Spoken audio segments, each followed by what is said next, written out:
Before we begin, thank you very much to Activate Interlocks, Dinotherms connected, Infracells up, Mega Thrusters are go. Let's go Voltron Force! Form feet and legs, form arms, for joining the Patreon campaign. It cuts off there, but you get the intent, right? Right? So, someone pitched $1 to get me to spout off the Voltron battle cries. So, fun times. Thank you very much for a very unusual shout out that lets me flex a little bit of over-exaggeration muscle I don't normally get to. Always appreciated. So, we are once again looking at another best of the year list. We are now in 1986, which was an odd year for Transformers, which is kind of weird being just the third. This is the year that Takara was running out of things that were produced for Diaclone, with the only leftovers being concepts that were developed for Diaclone as a spin-off line, but eventually just got shunted over to Transformers when that became the global brand. That would be your Scramble City combiners. In the Minibot side of things, you had a mix of retools from the year 1 and 2, including the 4 from the Mysterions batch, as well as Wheelie thrown in for good measure, giving you a very odd mix of aesthetics because essentially they didn't really want to make any new Minibots that year, so recycling it is. You also had the 86 movie, which introduced Hasbro to something for the first time. Characters that were designed for the animation first and then needed to have toys developed for them after the fact, which did lead to some weird discrepancies in the overall designs and aesthetics of the Transformers going on this year. In particular, they were also trying to upscale the toys and simplify them and brighten up the colors to make them all more appealing to kids. So you had this weird melting pot of trying to shift in aesthetic, keeping the leftover stuff, and just in general just trying to make some cohesive toy line out of it. It was a very interesting year. So coming up with the best 10 toys of the year, also kind of an interesting list. So without any further delays, let us begin the top 10 Transformers of 1986. Always we start with number 10 because it's a top 10. It'd be silly to start at number 4 after all. So it's going to be an odd list, like I said. And when we're starting with a triple changer, you know it's an oddball list. Now, let's be honest. Year 3 triple changers kind of suffered a lot because of that larger toy, more, simple design aesthetic. So they weren't as involved or generally thought out as the year 2 triple changers, but Octane still manages to be a pretty fun toy. I do think the big cargo jet and then the tanker truck are two very synergistic vehicle modes to choose for a triple changer, so I absolutely approve of those two vehicle modes. And then you still get a fun and interesting looking robot mode. Granted, you can see where all the modes are suffering a little bit in order to actually pull this triple changer off. But it doesn't change the fact that triple changers are just really fun toys. And Octane is one of them. This is one that I, in particular, have messed with a lot, but have never actually owned. To the point where the last time I had the opportunity to buy a complete G1 Octane, I had gaslit myself into believing I already owned it because my memories of it were so strong. If the boys at Transformerland are listening to this video, you know how long I was waffling on the one you had. That is the reason. I literally have played with this thing so much, I convinced myself I owned it. So no, I don't own Octane, but I've messed with it enough to know it's a fun figure. If you can manage to find one that is entirely complete, good luck there. Number 9 doesn't triple change, but I still think it is technically impressive for 1986. One of my personal favorites, but I will admit it doesn't deserve to be terribly high on this list because there are more interesting and better toys out there. We are going to talk about Hot Rod now. So I love the look of this toy. I think the vehicle mode is absolutely beautiful looking, especially with the chrome going all the way down the side as the exhaust, the exposed engine that vanishes in robot mode because it's the back of his head. Now, granted, not much on the play value. It's pretty much a standard Transformer, but whereas everything else in the line is trying to simplify for the sake of being easier for kids to play with, I feel like Hot Rod is the one where they retain some of the complexity of the original Generation 1 toys from 84 and 85. In particular, his torso transformation, I never even got correct as a child. Not till adulthood did I notice how you were really supposed to transform it. It's a pretty involved figure, surprisingly involved for 1986, and I think really technically impressive. Impressive to the point where even a lot of modern Hot Rod toys can't really accomplish how clean this one looks in robot mode, especially the lack of a backpack for the sake of having that spoiler in the correct position behind his shoulders. It's a pretty toy. It's a very beautiful toy. And to this day, I think still fun to mess with. I got the Walmart reissue. I have a lot of fun just picking that up and messing with it once in a while. I think for an 86 figure, holds up really well, has a few surprises to it. On top 10 lists, I think it's fair to actually reserve number 10 for a personal favorite, but I think this one deserves to be just a few notches higher. So just when I thought I wasn't going to actually include any of the combiner characters in here because they tended to be simplified and kind of suffered for the combination gimmick a little bit too much to stand on their own, lo and behold, I was reminded of Rampage and how much I loved this toy as a kid. So let's get this straight. For one, Tiger mode looks awesome. I love the red, orange, and black color scheme it has going on. It's a very intense color scheme. Works really, really well for like a predatory robot beast. And then you get to the robot mode, and again, you're looking at an incredibly clean robot mode, especially for a beast former. Keep in mind, animal transformers after this would kind of suffer from having a lot of legs and tails hanging off of the robot. Rampage does not suffer that. He is a very clean, powerful looking robot. Now, he does get by Rampage a little bit, or Razor Claw a little bit, because Razor Claw has technically the exact same transformation, but I do feel that Rampage is a little bit cleaner, and I do like his color scheme a little bit better. So that's a personal preference thing. If you like the yellow and red and the lion mane and all that, by all means, slot in Razor Claw here. For me, I just really, really like this toy. Also, knee joints. Knee joints and forward-moving hips in 1986. Kind of a rare thing back then, and even as a kid, I appreciated even that much more articulation than normal. So, for a pet favorite of mine, I'm giving him a few more notches than the standard, like, gimme slot.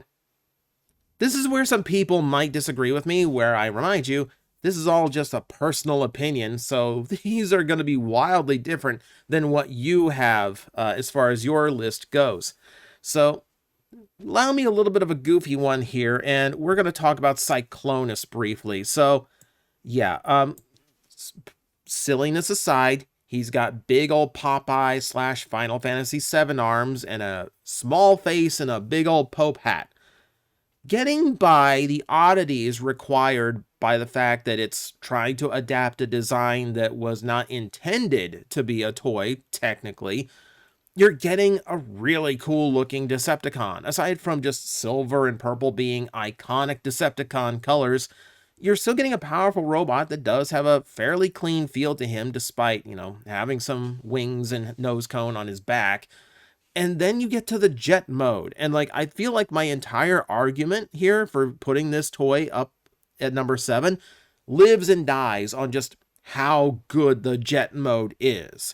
No underkibble whatsoever. This is just a super clean, super sleek, and just beautiful looking vehicle. Just smooth all the way around. It just flows. It's a fantastic design. Just overall as a jet. And then it transforms into a fairly competent transforming robot, which is even better. I know there's people who are down on this one. Okay, make fun of the bunny ears and the big hands all you want, but not owning this toy until adulthood, I'm surprised at how much I picked it up and played with it after I obtained it. It's a fun figure, and aesthetically, just absolutely spot on.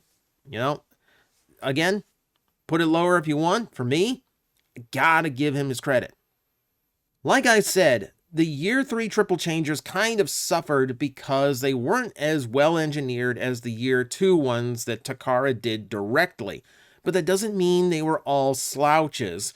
We all know what Broadside did. We don't mention how Broadside turned out. I'll give some credit to Sandstorm, but he does end up kind of clunky. Both of those toys because they are trying to adapt real-world vehicle modes, and Octane's guilty of that too. Springer has a huge advantage, though. Because he's going for Cybertronian alt modes, he can get away with looking basically however he wants. So you can't really argue that there are car parts still exposed in the helicopter mode or vice versa, because it's alien vehicles. It looks however he wants them to look. I mean, I can't even argue about kibble left over in the robot mode for the exact same reason. And to be fair, kibble-wise, we've seen worse. We've seen way worse than how Springer turned out. I think it's absolutely fine. I think it's an absolutely excusable amount of junk in the robot mode for just how well he works as a triple changer. Admittedly, he's cheating to do it, but let's be honest, he still makes a really cool looking figure. I do like this rocket car aesthetic he's got in his car mode. I do like the attack helicopter look in his aerial mode. It's just a really cool toy all the way around. It's one of those that's really high in my why haven't you reissued this yet kind of list. It's another one where I don't technically own it, but I've messed with it so many times that it's very endeared to me. So yeah, new one please. And not, no, I mean, I want to experience, I want to own the original. We have plenty of new Springers. We'll have more Springers after this. But yeah, the original one, I think is a little bit special.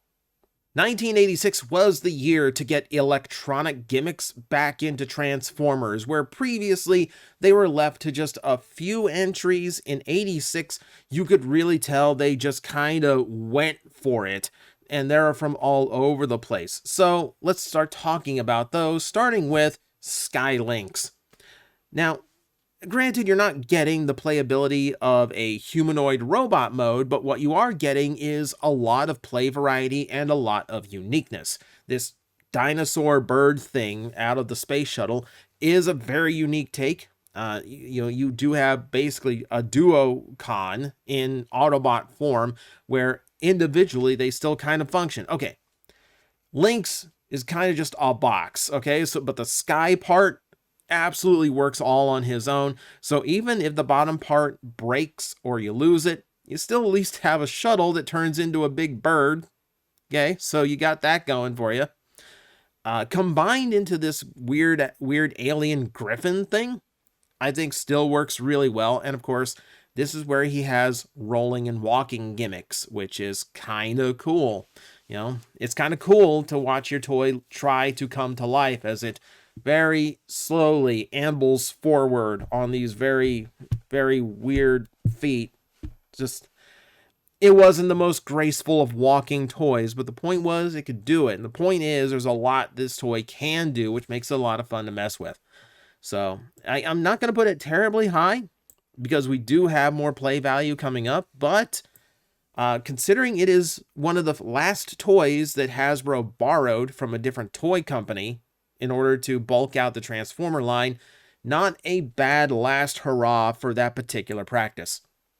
So here's another weird one from 1986, but I still think the overall result is a really fun and interesting toy, no matter how you wanted to play with it. So let's go for Galvatron now.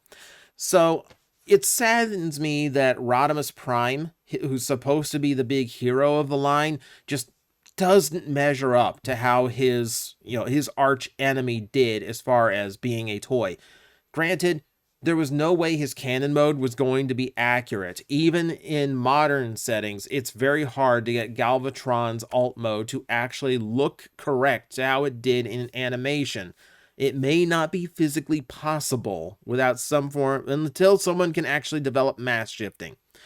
But the cannon mode is still cool, and throwing in an actual ray gun mode also helps out a lot. And again, this is an electronic toy, so you've got lasers that work in cannon and gun mode. You do have that same laser working to light up the eyes in robot mode. The oddities to Galvatron is that even though these were originally designed after the characters from the movie, he still ends up looking kind of Megatron-ish in colors, because that's kind of how they originally planned before going with the all-purple motif. So it's kind of one of those designs that was unfortunately left to well, he looked like this at some point, and then it just kind of went off the rails, so excuse us.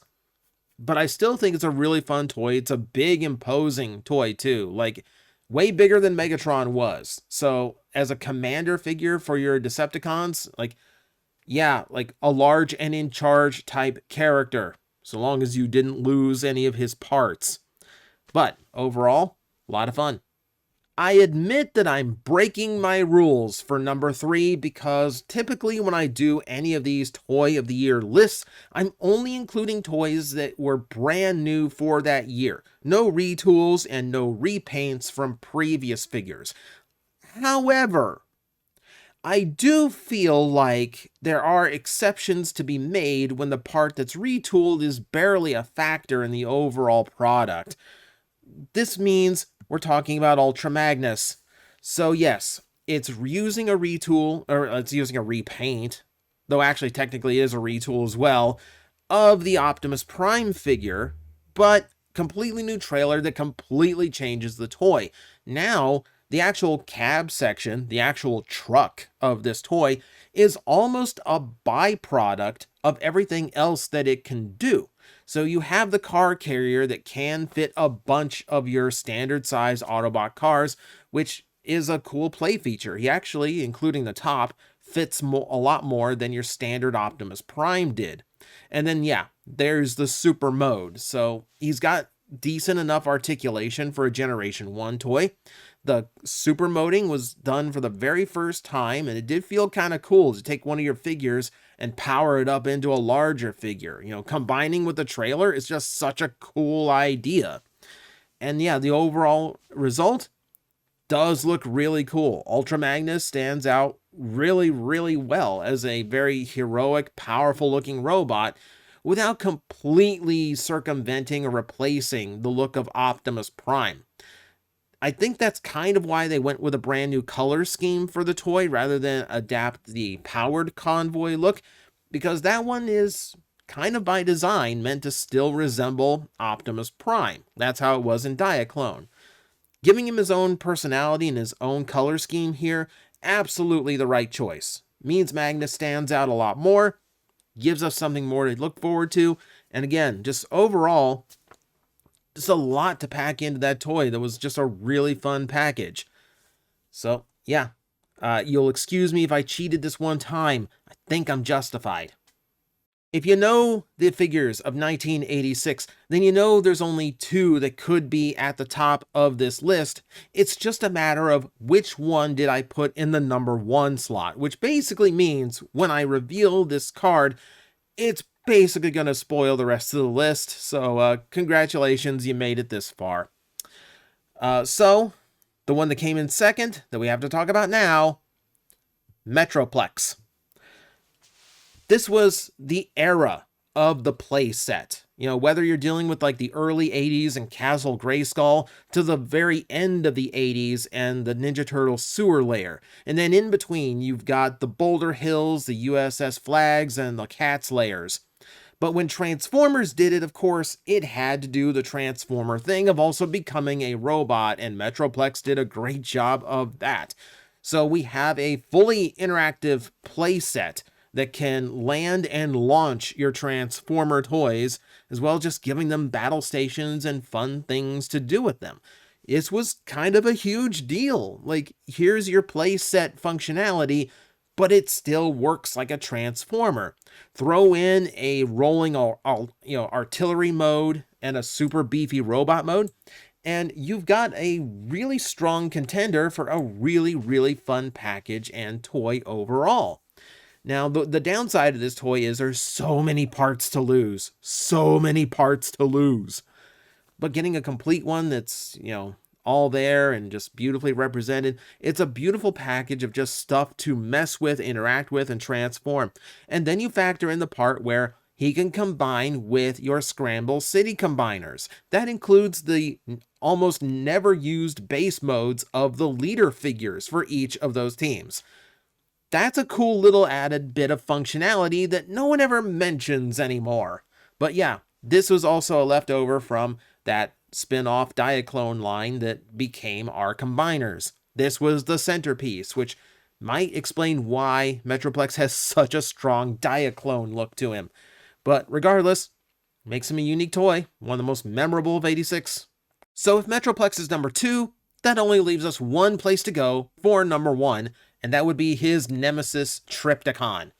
So you could interchange Trypticon and Metroplex on this list because they are both fantastic toys for their time. It's just a matter of what you liked more about them. Do you want the full robot play experience and the better functionality with the Scramble City bots? Then Metroplex is going to be a superior toy. But I just feel like Trypticon has so many more features to him, and he's doing a lot more that's unique. Number 1, T-Rex robot mode. What kid in the 80s wouldn't want a giant robot T-Rex that also does the walking thing and actually manages to do it a little bit better than Skylinks did? On top of there's also electronic laser functions in him too, as well as functions that spin his little radars in his city mode. His battle station mode, by the way, better than Metroplex's. It just is. There's more ramps. You can still connect with Motor Master and Onslaught in their base modes. And you've just got, a cooler look overall. It looks like a battle station. It doesn't just look like a robot sitting down with his legs splayed apart. On top of that, you do have what I consider to be superior bonus figures. So, you have Scamper, in Metroplex. Well, here you have Full Tilt, who doesn't have part forming and can integrate with Trypticon's Dino mode. And then you've got Brunt, who's a way bigger tank than Slammer was with Metroplex. And then you throw in the fact that you also have a better artillery mode, in my opinion. It doesn't just look like a rolling flat surface. Like Metroplex is designed kind of like a rolling aircraft carrier, whereas Trypticon in his vehicle mode just looks like a rolling artillery platform. It looks like a gigantic tank of some kind. And I'm kind of down for that a little bit more than rolling aircraft carrier, cool as that sounds.